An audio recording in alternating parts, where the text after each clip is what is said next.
I remember times in the past when I said, oh, that'll never happen to me. I'll tell you what, it happens in the flip of a coin, and it's done. And you're gonna find yourself a little while later sitting there and wonder, how the hell did that happen?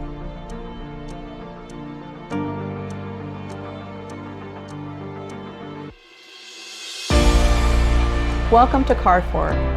Since 1993, we have served over 10,000 formerly homeless men, women, and children.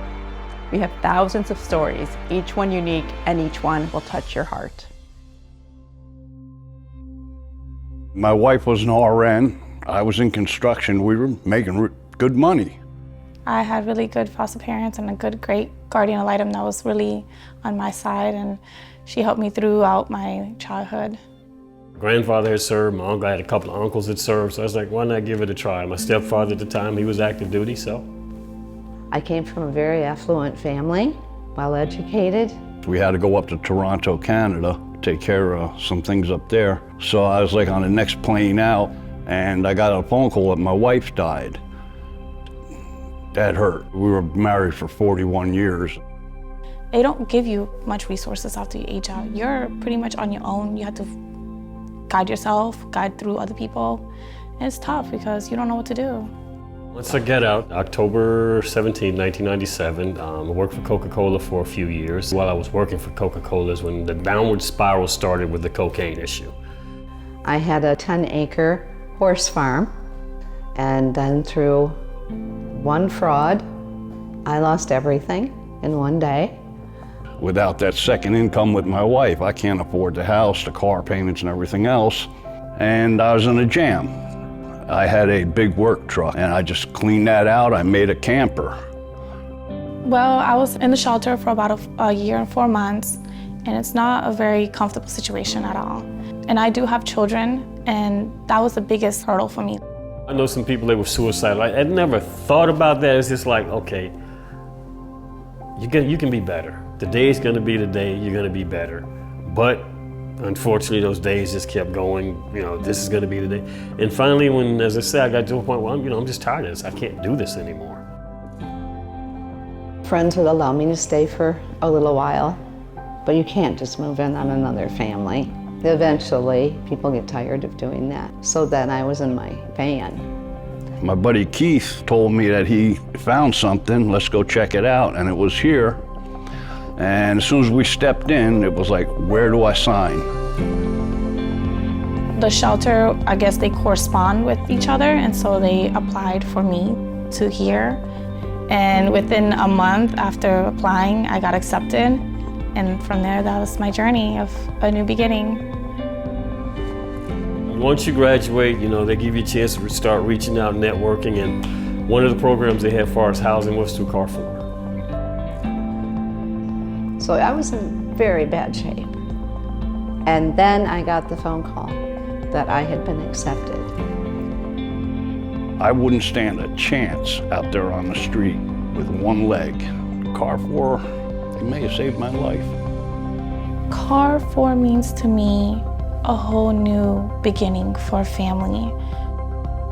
I came here in 2016. I've been sober ever since. And I look at myself in the mirror, I'm like, wow, I've come a long way. It might not seem like a long way by society standards, but I've come a long way.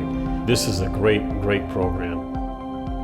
It has had the single most impactful thing on my life, to be housed.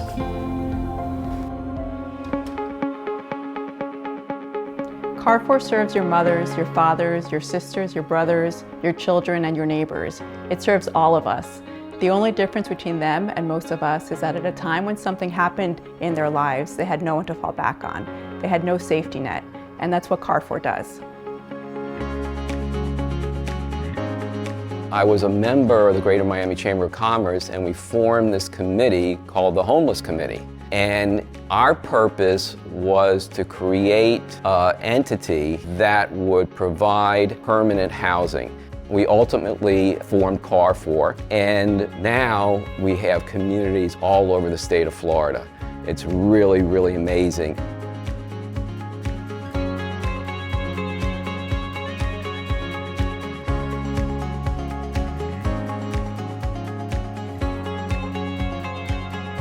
Carrfour is a mission-driven, not-for-profit organization that develops housing, operates the housing, and provides comprehensive on-site supportive services.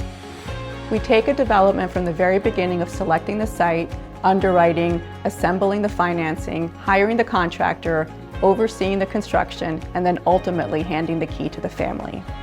Then once the family moves in, we serve as a property manager and the service provider. Our property management team is specially trained to meet the unique needs of our residents, and our services team become the safety net for our families. We're really driven by what is supportive housing.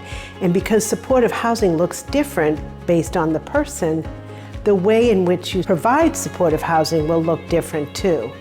I love the fact that I work for an agency that allows that kind of flexibility, allows staff to really help create the right plan for that person or team or community. Carrfour is a place to literally call home, not just for the residents, but also for our team. We're able to joyfully serve and know that what we do on a day-to-day basis is making a difference in somebody else's life, and that is amazing. Housing a person gives them that love and that push to want to do better. Once you house them, you give them a home. And once you give them a home, you give them hope. Carrfour doesn't just build housing, we build community, and that's what makes our residents successful.